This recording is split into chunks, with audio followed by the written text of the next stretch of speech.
Du hast Schmerzen von Kopf bis Fuß, möchtest sie gerne loswerden, brauchst ein bisschen Hilfe dabei. Dann bist du hier genau richtig. Ich habe Übungen für den ganzen Körper und ein paar Alternativen dazu. Mach am besten direkt mit bei dem, was Joanna und ich dir jetzt gleich zeigen. Wir fangen an bei den Rückenschmerzen. Dagegen was zu tun. Die wichtigste Übung zeigt Joanna dir jetzt. Joanna, geh bitte mal an die Wand. Nimm dir die Hände dagegen, geh noch ein bisschen dichter dran. Ja, das ist zu dicht. Das ist zu dicht. Ja, genau so. Dass die Arme so ungefähr 90 Grad Winkel in den Ellbogen haben. So, und jetzt konzentrieren wir uns, und du machst am besten gleich mit, bitte, ja. Du konzentrierst dich auf dein Becken, und zwar ziehst du den Bauchnabel ein und drückst die Leisten nach vorne.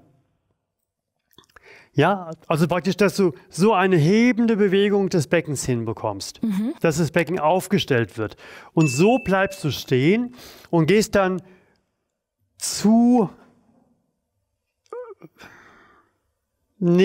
immer mehr nach hinten in die Überstreckung, jawohl. Leisten vor, Bauchnabel zurück, immer weiter überstrecken, schön auf den Stand achten und gehst immer weiter in die Dehnung rein. Jawohl. Und ich zeige eine Alternative und benutze dabei ein Hilfsmittel.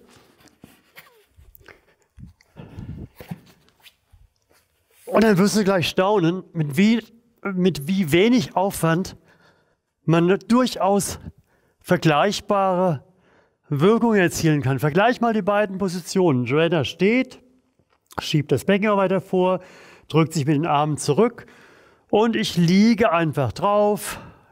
Lass ganz locker und genau hier vorne, wo die Hauptursache der Rückenschmerzen sind, unserer Auffassung nach, dort wird schön zunehmend reingedehnt.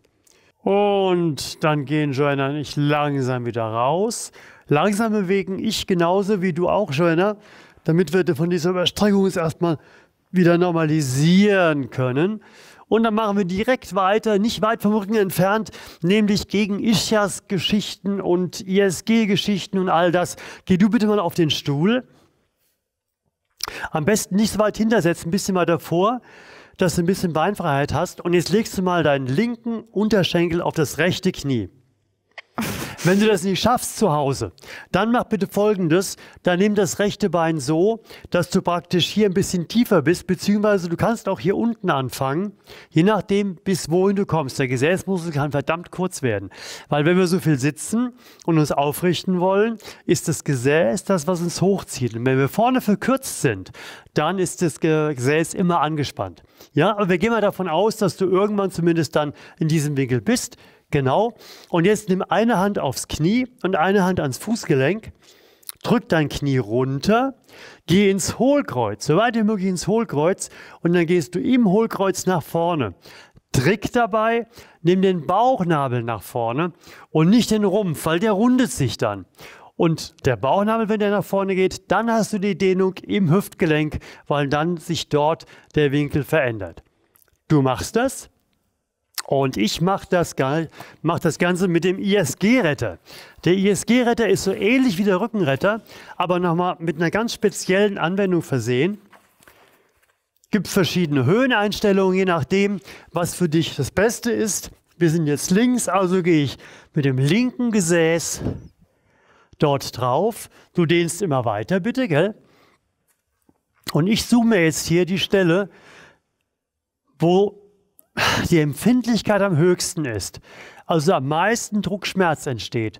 Und damit er nicht zu doll wird, halte ich den mit meinem rechten Fuß, mit dem linken Bein, die mich ein bisschen hochdrücken, genau so, dass er gerade noch gut erträglich ist. Und dann lasse ich das wirken, während du immer weiter nach vorne gehst. Das hier ist jetzt eine Entspannung durch den Druck. Da schalten Rezeptoren direkt ins Gehirn, so ist unsere Erklärung, und machen da praktisch die Arbeit, dass das Gehirn die Spannung der Muskeln mindert, weil die Spannung ist ja immer abhängig vom Nervensystem, wie die Nerven die Muskeln ansteuern. Und die Joanna macht eine richtige Übung draus. Und dann machen wir das gleiche auf der anderen Seite. Das heißt, du wechselst jetzt mit deinem rechten Bein auf dein linkes Knie, gehst wieder ins Hohlkreuz und gehst mit dem Bauchnabel vor und ich lege mich mit dem rechten Gesäß auf den ISG-Retter und lass dort die Entspannung entstehen.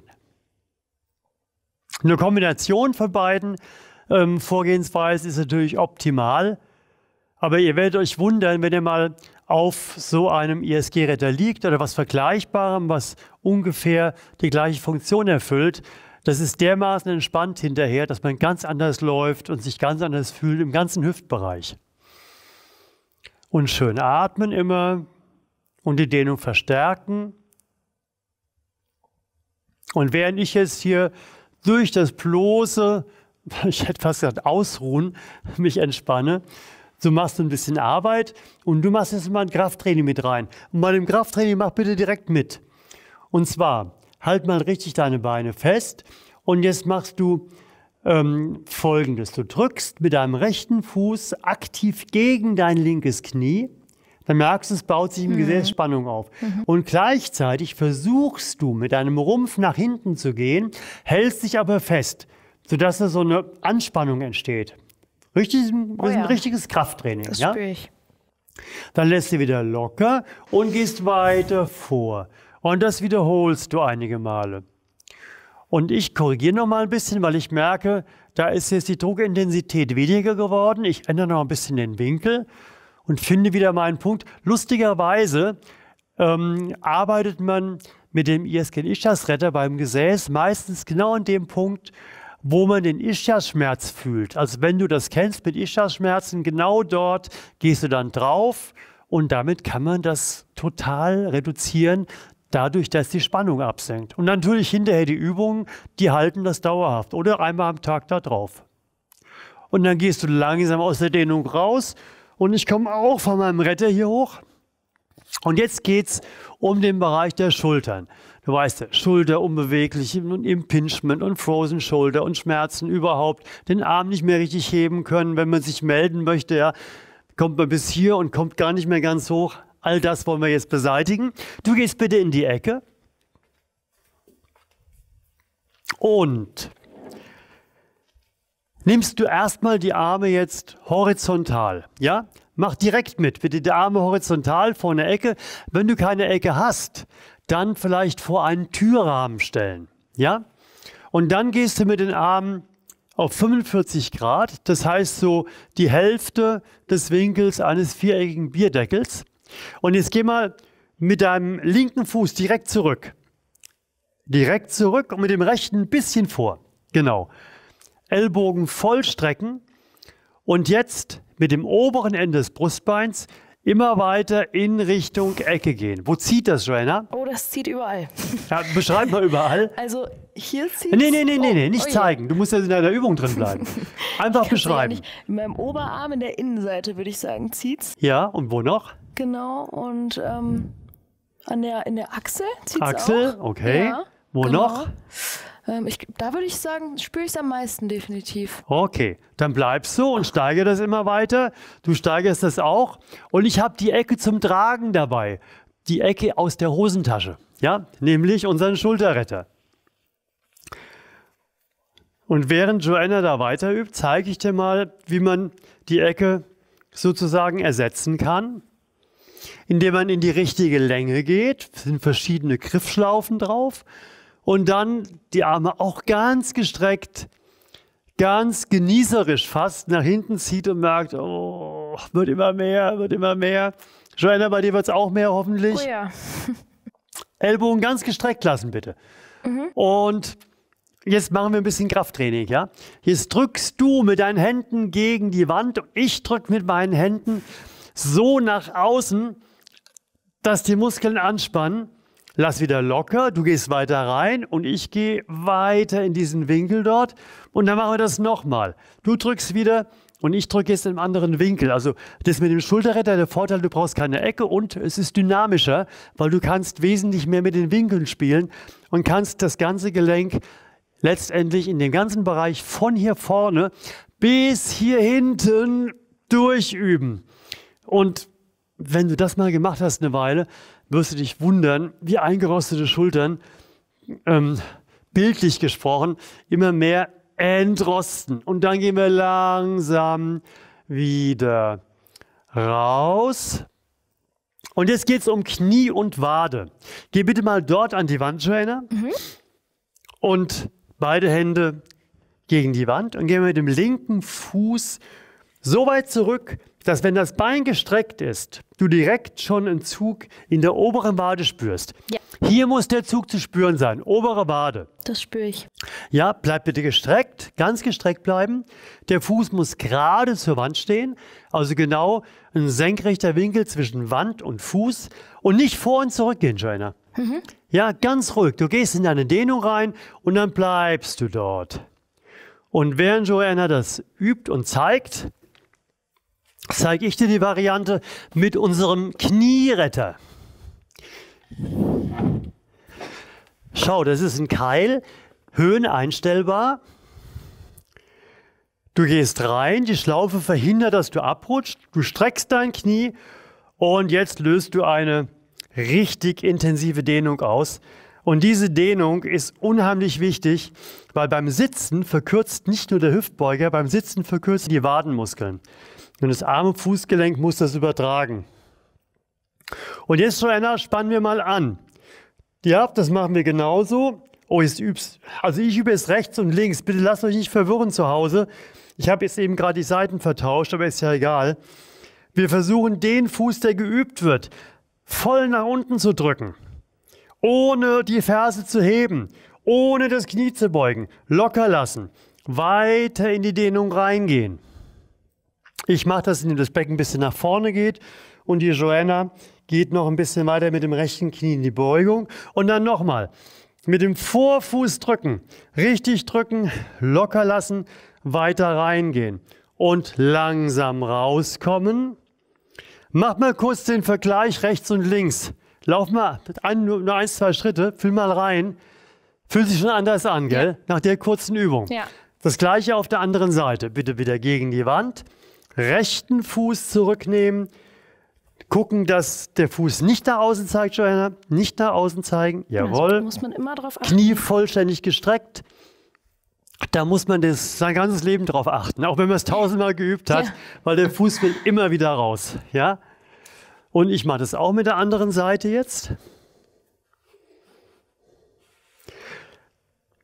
Und immer weiter in Dehnung gehen. Ich mache das übrigens wie tausende andere Anwender auch und Anwenderinnen, dass ich das mit dem Zähneputzen verknüpfe. 2 Minuten links, 2 Minuten rechts mit diesen elektrischen Zahnbürsten. Ja, 2 Minuten außen, 2 Minuten innen, Zähne sauber und Waden gedehnt. Besser geht's nicht.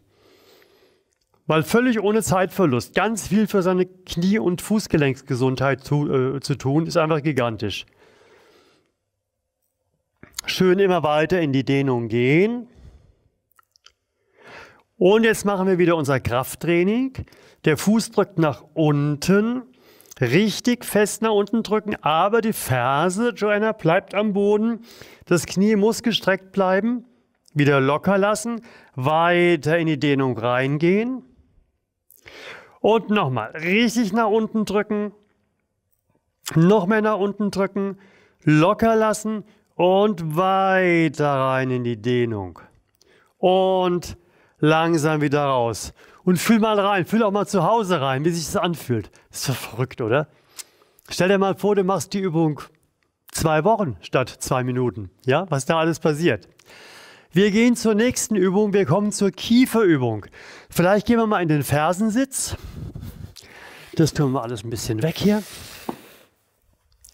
Fersensitz und bitte öffne mal hier diesen Winkel zwischen Daumen und Zeigefinger und hake dein Kinn sozusagen ein und zieh den Mund auf. Richtig aufziehen. Schöner Kopf zurücknehmen ein bisschen, damit mehr Platz zwischen Kinn und Brustbein ist. Immer weiter öffnen. Gegen knirschende Zähne, gegen dieses Abreiben nachts, ja, wenn das arbeitet, weil diese ganze Spannung noch drauf ist. Diese ganzen Probleme, die hier durch die Spannung des Kiefergelenks passieren, alles, was hier im Gesicht so spannt und zieht, teilweise auch Gesichtsschmerzen macht, all diese Sachen wollen wir auflösen damit. Und während schon einer das macht, zeige ich jetzt mal die Easy-Variante, mit unserem Kieferretter. Das ist so ein Porzellanteil, da sind Korkaufsätze drauf, die sich immer 2 Millimeter in der Größe steigern lassen, sodass man jeden Tag sein Erfolgserlebnis hat, wenn man mal wieder einen größeren Einsatz reinsetzen kann. Und dann nimmt man den einfach zwischen die Zähne.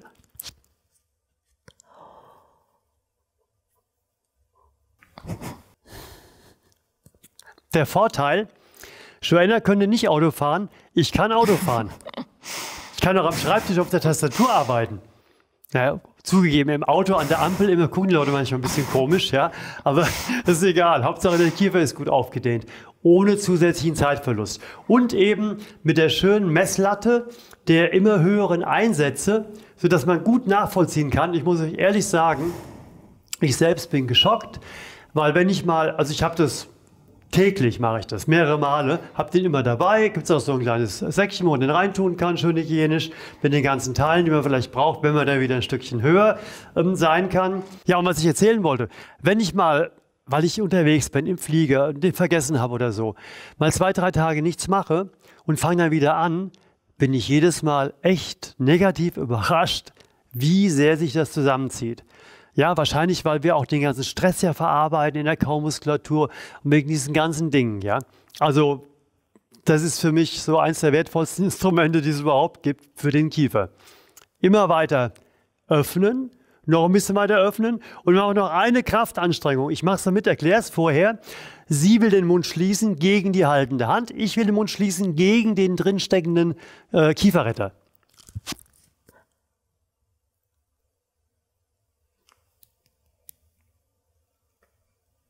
Und wieder locker lassen und rausnehmen. Ist es nicht schön hinterher? Das ist schön. Und dieses Gefühl am ganzen Körper, gigantisch. Kannst du dir alles holen, du musst nur regelmäßig diese Übungen machen. Letzte Übung, jetzt machen wir es für den Nacken. Wer hat keinen verspannten Nacken? Du bleibst so und jetzt machst du Folgendes, du machst zu Hause am besten gleich mit.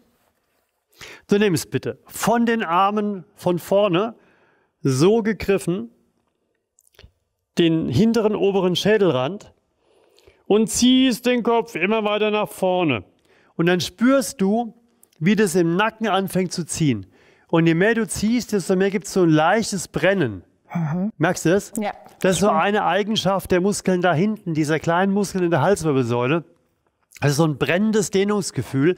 Und dieses brennende Dehnungsgefühl, das musst du lieben, muss natürlich gerade noch positiv erträglich sein. Und es gibt eine kolossal gute Entspannung. Ja? Und während sie das macht, zeige ich die Easy-Variante. Die Easy und Feierabend und ich ruhe mich aus und dehne mich trotzdem und so Variante, das ist die mit unserem Nackenretter. Der ist in verschiedenen Höhen einstellbar. Ich gehe mal gleich auf die größte Höhe. Und dann platziert man den, dass er am unteren Schädelrand ist. Und lässt sich schön reindehnen durch die Schwerkraft. Ich kann lesen dabei, ich kann Fernsehen, wenn der Fernseher in der richtigen Höhe ist. Im Kino ist es ein bisschen ungünstig. Kleiner Spaß am Rande. Einfach immer weiter reindehnen lassen. Will ich die Dehnung verstärken, nehme ich die Arme nach oben und lasse sie nach hinten runter sinken. Und dann wird die Belastung, die Dehnbelastung immer größer. Die wird immer größer.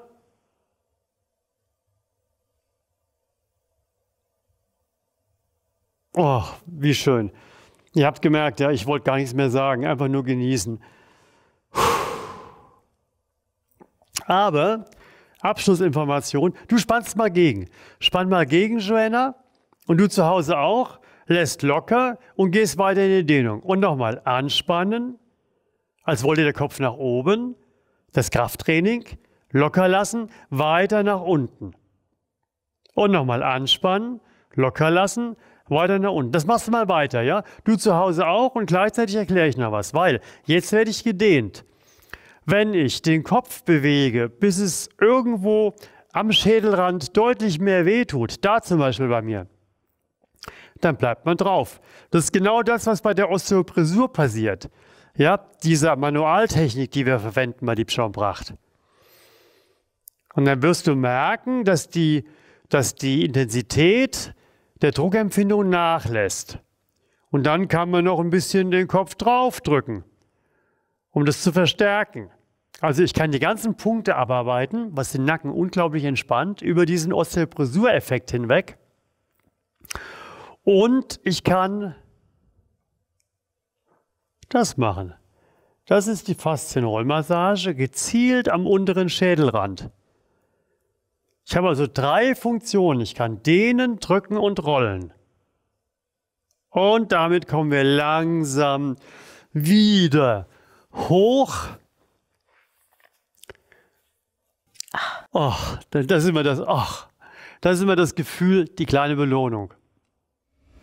Und wenn du Interesse hast an diesen Rettern, die wir eben alle benutzt haben, dann habe ich eine richtig tolle Nachricht für dich. Die sind nämlich alle im Weihnachtspaket zum umschlagbaren Preis momentan. Wenn du hier klickst, kommst du direkt aufs Angebot. Hier unten abonnierst du unseren Kanal und dort kriegst du eine andere Ganzkörperroutine, die dir auch helfen wird, immer schmerzfreier und beweglicher zu werden. Joanna, vielen Dank. Sehr gerne. Hat es dir Spaß gemacht? Sehr, ja. Wie fühlt es sich an jetzt? Ich fühle mich frei. Perfekt. Ich bin sehr froh. So soll es sein. Fragt mich immer gerne wieder. Tschüss.